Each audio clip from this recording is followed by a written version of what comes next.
Assalamualaikum warahmatullahi wabarakatuh. Perkenalkan, nama saya Dendra Putra. Saya dari kelas 9B dan saya berpendidikan di MTS Al-Hidayah.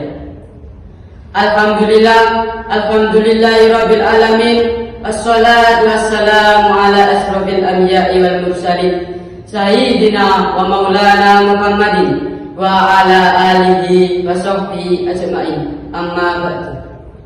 Para alim ulama yang saya taati, Bapak Ibu Dewan Juri yang saya hormati, pertama-tama marilah kita panjatkan puji syukur atas kehadirat Allah Subhanahu wa taala biqauli alhamdulillahirabbil alamin atas hidayah serta inayahnya yang sangat agung, sehingga kita masih diberi kesehatan dan kesempatan.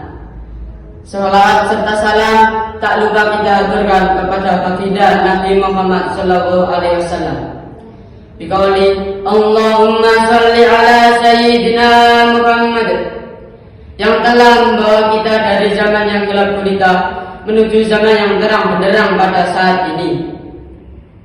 Pada kesempatan yang sangat mulia ini, saya akan menyampaikan sebuah pidato yang berjudul Tantangan dan Peran Generasi NU dalam Melestarikan Aswaja di Bumi Nusantara. Islam Aswaja di Indonesia adalah Nahdlatul Ulama.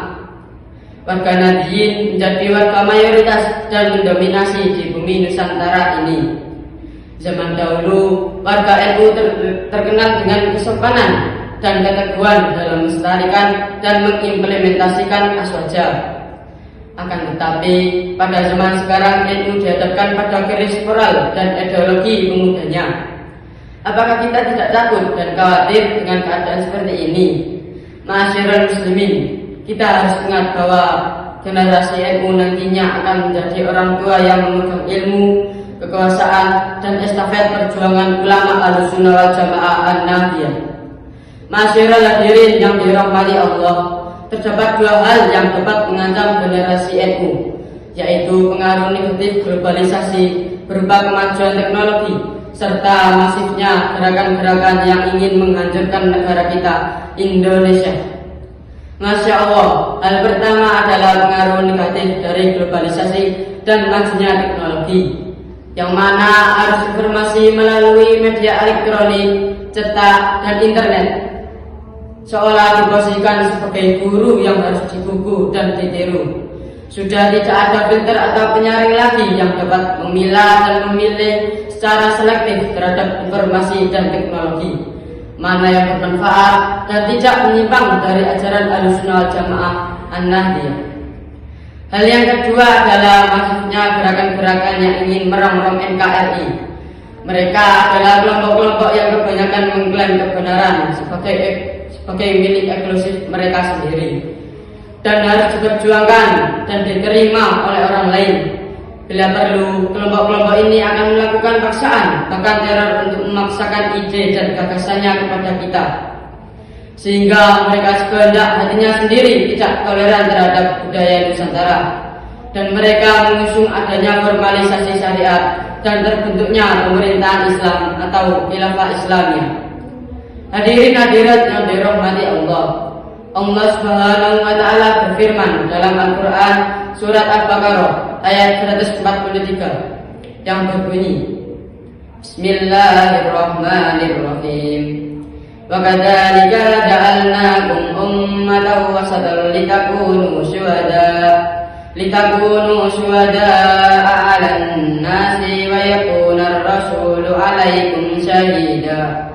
Dari ayat di atas, Said Agil Siraj mengatakan bahwa Allah mengutus Nabi Muhammad untuk membentuk suatu organisasi, yaitu umat mana satu, yaitu umat yang berperan, umat yang berkualitas, umat terbaik, adil dan moderat di antara umat-umat lainnya, baik dalam hal akidah, ibadah maupun muamalah, dan yang terpenting adalah berperan di tengah-tengah masyarakat. Sikap NU sebagai titik pertemuan perpahaman akidah, fikih, dan tasawuf versi Ahlussunnah wal Jamaah telah berhasil memproduksi pemikiran keagamaan yang fleksibel, mapan, dan mudah diamalkan pengikutnya.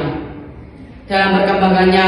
Kemudian para ulama NU di Indonesia menganggap bahwa aswaja yang diajarkan oleh Kiai Haji Hasyim Asy'ari sebagai upaya membumikan atau menginstitusikan beberapa prinsip.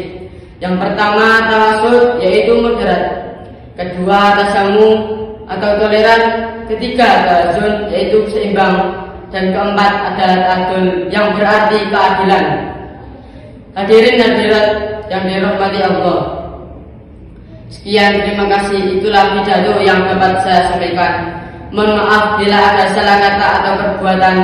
Billahi taufiq wal hidayah. Ridho wal inayah. Assalamualaikum warahmatullahi wabarakatuh.